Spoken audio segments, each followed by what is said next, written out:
Zədəli idi. Sağ ol sana. Qarşıdakı oyun haqqında, Neftçinin çətin oyuncusu haqqında fikirlər. Keçən tur komanda kömək edə bilmədim. Lənkəran oyunda yəqin ki, bilirsiniz zədəmə görə. Hardasa bir 5 Şahin mənim gələn komandaya məşqlərə qatılmışam. Komanda elə Neftçinin oyuna ciddi hazırlaşır. Çünki bir şey Neftçi ciddi bir rəqibdir.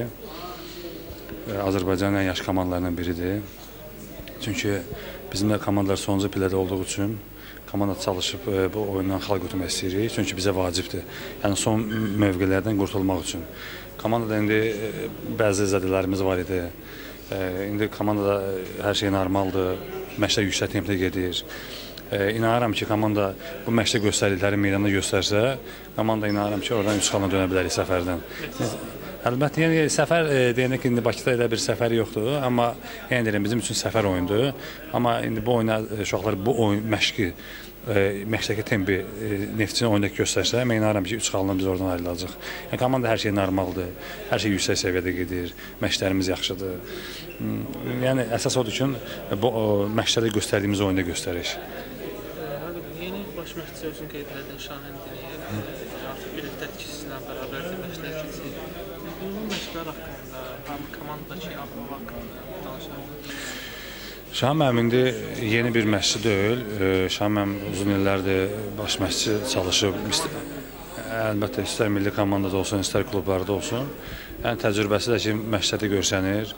Uşaqlar canla başla onun verdiyi tapşırıqları yerinə yetirir. Komanda yenə deyirəm, Şahin mənim gələli 6-7 gündür komanda yüksək templə məşqlər gedir.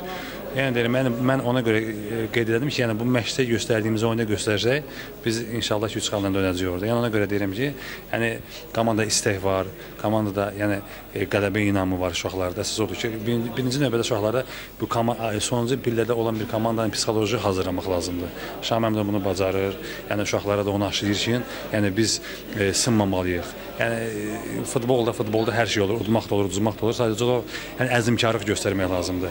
Komandanın klası olmayan bir komanda əzmkarlıq göstərsə, komanda hər şeyə nail ola bilər. Əsas odur ki, kollektiv olur. Kollektiv olan yerdə hər şeyə nail olmaq olur. Mümkün də kollektiv də yaxşıdır, mehribançılıq var. Əsas odur ki, yəni mən deyirəm, burada göstərdiyimizi meydanda göstərmək lazımdır. Zədəli idi, yəni Neftçidən oyuna çıxmaq şansına. Sən şans verəcək. Mən Şahin mənim gəlindən mən 2 gün fərdi həkim nəzarətində məşqlərimi elədim. Son 4 günlük komandaya məşqlərimi eləyirəm. Amma yenə yüngül zədəm olsa da, amma özüm istəyirəm ki, Neftçi oyunda oynayam. Çünki yenə deyirəm, istəyirəm komandaya kömək eləyəm. Yəni deyirəm, Lənkəran oyunda da istəyirdim, amma zədəm buna imkan vermədi. Çünki həm də ki, bu süni örtüklü meydançada yəni zədənin sağalması biraz gec olur. Yəni belə götürəndə də bizim Azərbaycanda meydançaların 50%-dən çox süni meydançalardır. Yəni problem də bugünkü gündə futbolçular ona görə baş verir əsasən. Amma inşallah çalışıb Neftçi oyunda oynamaq istəyirəm. Məşqçi şans verərsə.